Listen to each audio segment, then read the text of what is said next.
welcome to Oxford Masjid. If you don't mind, we are just making a video for for the gathering. I just recorded and also present it to the community.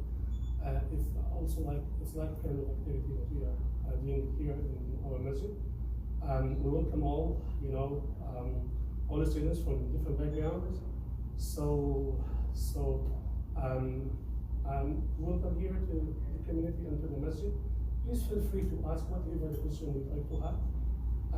Whether it is in culture, in an Arabic language itself, in whatsoever you'd like to. Feel free. It's a friendly, like a friendly conversation. So could you give like introduction about the masjid, the community here, and then we open it for discussion? Yes, okay.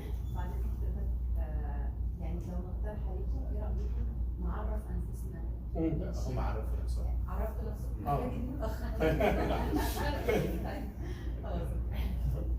Okay. The masjid is a word that has been taken out of sujood and the word sajada is sujood. Sajada, which means first way to the ground. Actually, I think Islam is the only religion that first goes to the ground.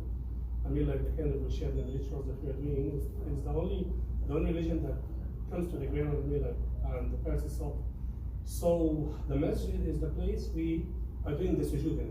I mean, like we are doing the first ritual. The main thing the masjid is doing is actually offer rituals, and it's not only that. Any kind of religious activity or social togetherness is the main focus and the main request of the masjid.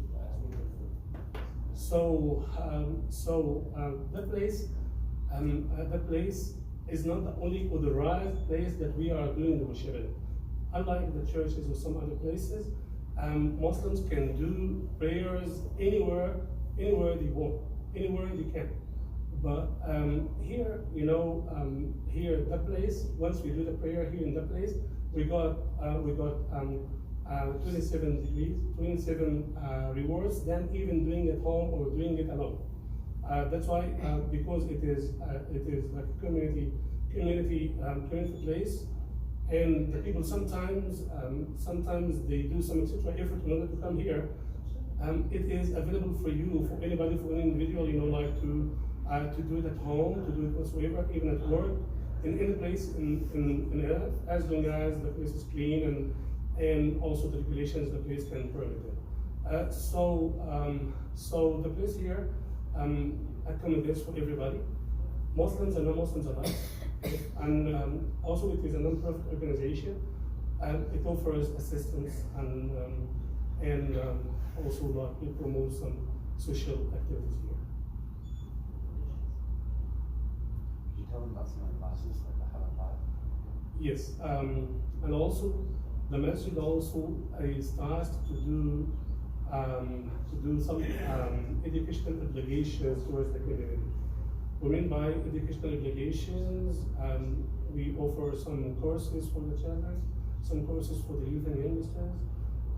Those courses can involve, can include like Arabic language, and also some Islamic studies and religious studies. We are having a hierarchy of knowledge.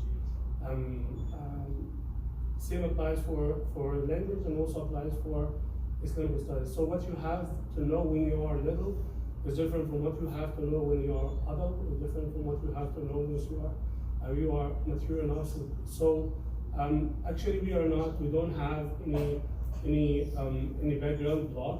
It is available for everybody, but as long as you have to respect the hierarchy. Alhamdulillah, we have lots of teachers and also sisters here. Mashallah, they are volunteering for the sake of the community. Everybody is taking opinion. And Alhamdulillah, most of the children here are enjoying the masjid. I'm also taking some courses, some classes, different backgrounds, different. Actually, the community here is multiracial and multi-language, community. We are speaking of almost like 20 to 30 different nationalities and different languages. And this is the only masjid here in Oxford. We don't have other places.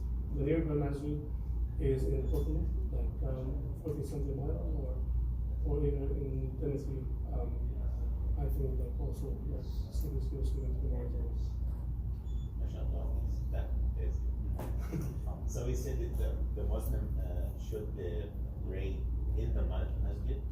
They can pray anywhere. Is it preferable Yeah, to it is pray in the preferable. masjid? This is a community meeting. And he gets like 70. Yeah, 25 or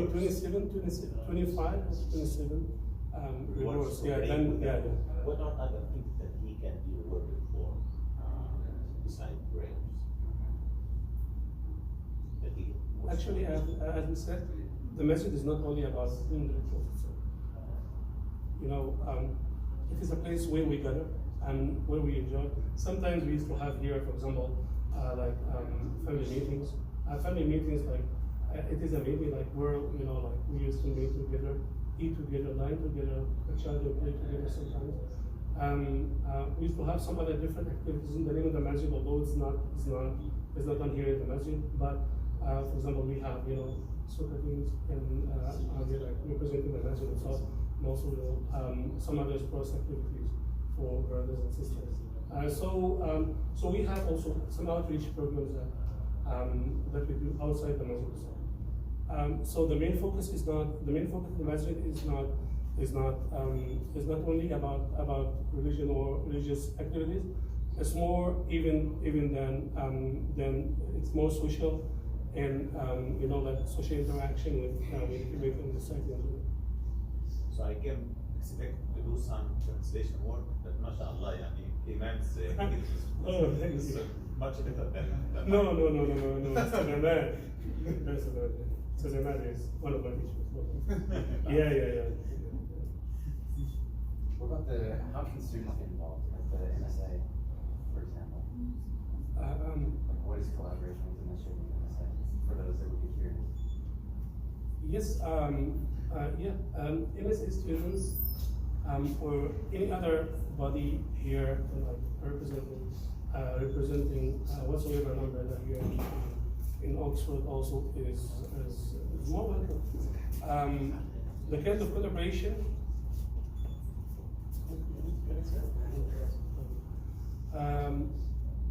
any kind of collaboration under whatever umbrella is most welcome.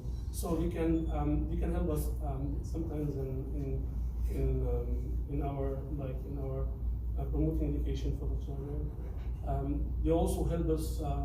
They help also the community also for some seasonal activities. As you might, have you been invited to any of our activities or like any of our community activities? Not yet. Because yeah.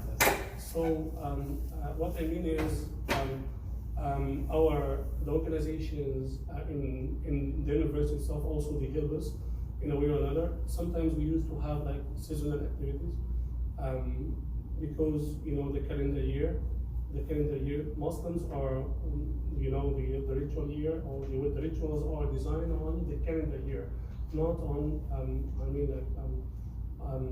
not on the Gregorian calendar. We are following the lunar calendar, and the lunar calendar is different from the Gregorian calendar. And the year in the lunar calendar now is 1,447. So this is the lunar calendar. So we used to have some seasonal programs that our brothers and sisters in organizations inside the university all they help us. They help us by organizing it because we need space and we need like sometimes budget and all of the stuff. So I'll answer this one.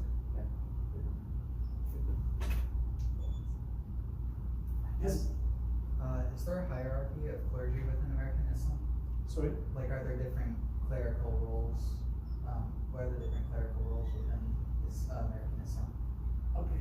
Let me say very frankly that we don't have a clergy here. In Islam, we don't have a clergy.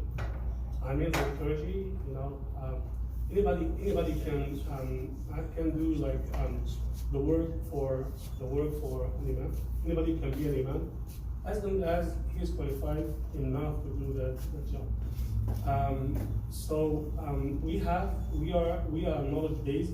I mean, as long as you get the knowledge and you are qualified to be an imam, so you can lead the people in the prayer. So once I'm not here, I have a little brother Abdulrahman. Yeah, he's now going to undergrad. So he is qualified to back me up once I'm not here. So it's by knowledge and also by accreditation. I do share. It is also by accreditation, but it is by background first. So if you build up a good background about Islam and especially about the Quran, okay, memorizing some parts of the Quran, and also like the way you read or recite it so those are the qualifications. So once you get a bit of those qualifications, so you could lead the people in the prayer. You could also like back up the imam once he's not here. You know? So in terms of the clergy, I mean the clergy itself, how it is, hierarchical, as it is in the church, for example, or as it is in synagogues, or as it is in some other religions. No, we don't have that here. Okay, although we have some specific, tasks for the imam.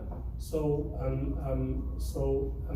some of, for example, some of the Americans, the Native Americans themselves, okay, they go and they study and they have the hierarchy and they have the background and they come here and work as imam. So it is not difficult, but also I don't say it's not easy. To build up a background, it might take like 10 years from some of the brothers. For example, we have one of the brothers who is Native American, and he's white also, and he has started the journey towards Islam. He converted to Islam, and then he went to Alza University in Clergy to study religious studies, and it took from him almost 10 to 15 years to come here to the US and to be an imam. It is not that difficult one, okay? It is only hierarchical, Yeah. How are imams selected? How imams are selected? Okay, imam should be first should be a good memorizer of the Holy Quran. Okay, so he should also like recite it according to the rules of recitation. We have rules of recitation, and those rules of recitation, some of them are linguistic and some of them are like multi-tone. In today's terms, is more to like a musical application. I don't say it is musical like the musical that we no, it's not that. I mean, we have our own system of recitation. So being a good reciter, having a good knowledge of the Islamic legislation, okay, and also having a deep knowledge in Arabic, okay, because also I do say like 100% of the sources that we have are in Arabic. So what has been transferred to other languages cannot even represent 10%. Okay, so he should be having knowledge of Arabic, he should be a memorizer of the Quran, and should also having a solid background in Islamic Sharia. Sharia means like legislation. Who selects the imam? Who decides who's qualified? Okay. Here in the US is different from other countries.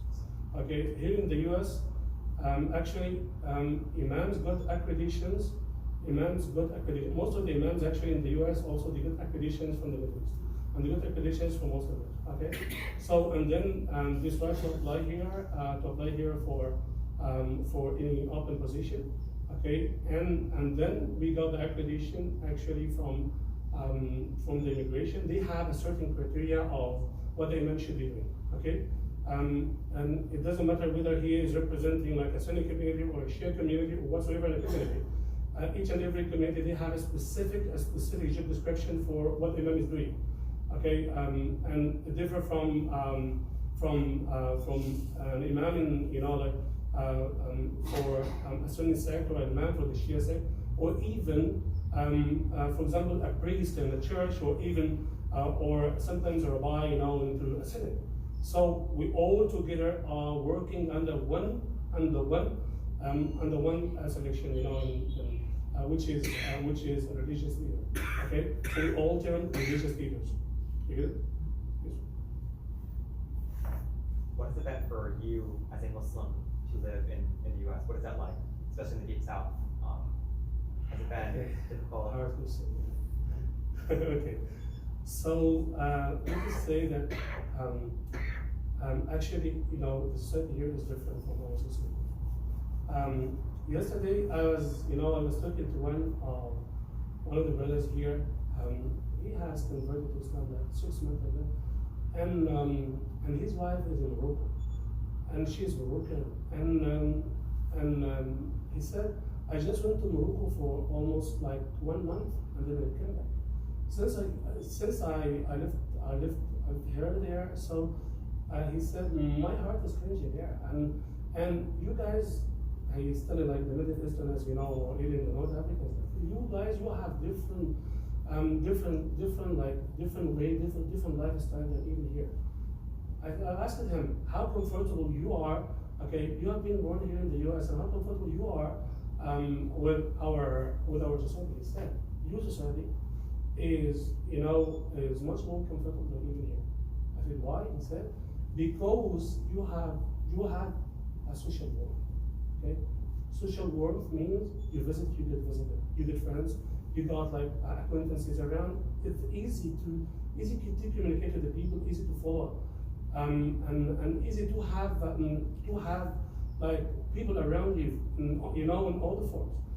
But here in the U.S., it's very difficult.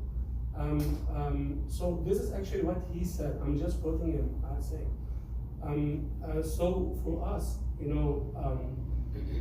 we are seeking to have friends. We are seeking like to know one another, and it is difficult to do it here. So we have some forces and some factors that actually govern the way we live, and which is different here. So, for example, just ask Brother Imad, in order to connect with Arabs here, it took from him how many months? For me, Yeah. like we could connect with the Arabs. To connect with Arabs, while staying here. Like 2 months or Okay. 3 months. Yes, because I'm Imam, so I'm tasked, okay, since day one, to bring the people together and to know the people, on all the levels. So this is one of the tasks. So it was easy for me, like, to communicate and to get involved, But from some people, some of the brothers and sisters who have been staying here, sometimes it took from them months just to know that Arabs are here, okay? So it's different. It is different. I don't say it is a struggle. No, it is not a struggle. It is something different. I mean, like the society is here and something different from our society. If you don't get this one, give me to read this one. Do you mind explaining the meaning of the beads you're holding? What? The beads? What? Oh, okay. Actually, we prefer to use the word rosary instead of beads. Okay. Rosary is more, is Yes. more. Yeah. This is we do like some like Subhanallah, Alhamdulillah. Okay. So so we use it like in order to like as a reminder. Yeah. Remembrance of Allah. It's like a counter. Yeah. It's like a Catholic one. Catholic, yes, a rosary, is all the all religions. Catholic. You have rosary? Does that have I'm Catholic. Catholic? Oh. هل درست الدواوين في الجامعة؟ درست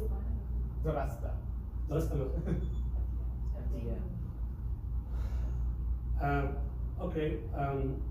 I've been graduated from Alza University. Alza University is top universities which teach religions in the Middle East. It has been established 1990 something. Sorry, 1990. Okay, so like almost 1,000 and something years. So that university actually teaches the secular and non-secular education. For example, we start to learn religions from grade 7. Okay, so from grade 7 up to up to being graduated from the faculty. So we learn religions on different levels and also different. Okay, and also some secular subjects like science and math. Some other stuff about English. We used to have 25 subjects every year. And how we graded ours so that they can understand. When you say 25 subject a year, is it like subject 3 hours? Yeah, at least.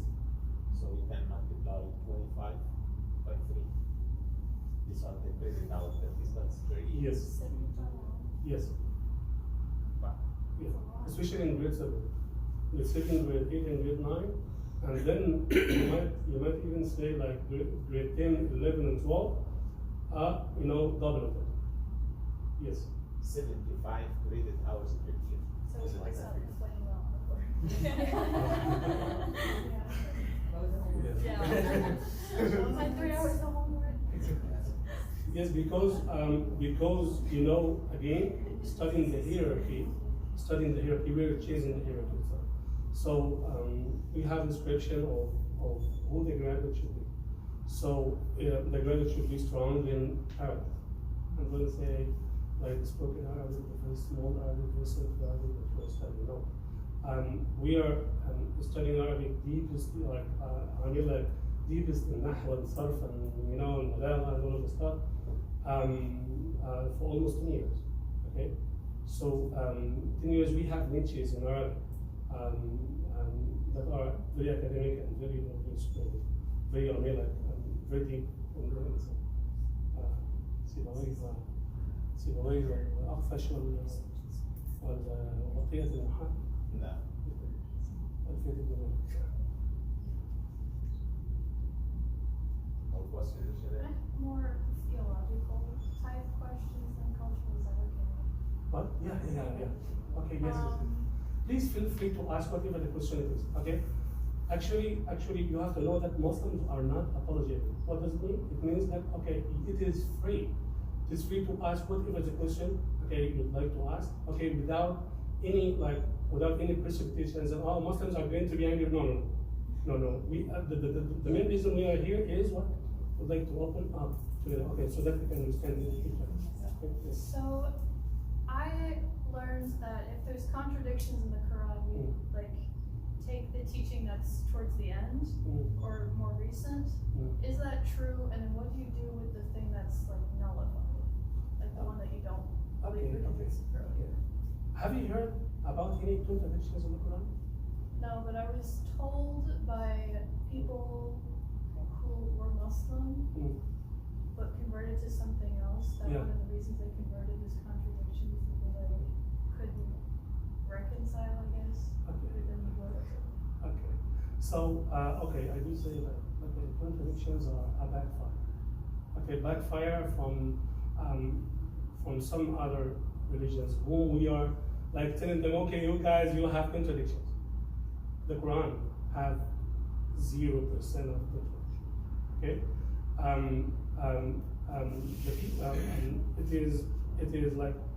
it is one of the things that we Muslims believe that Bible have some contradictions.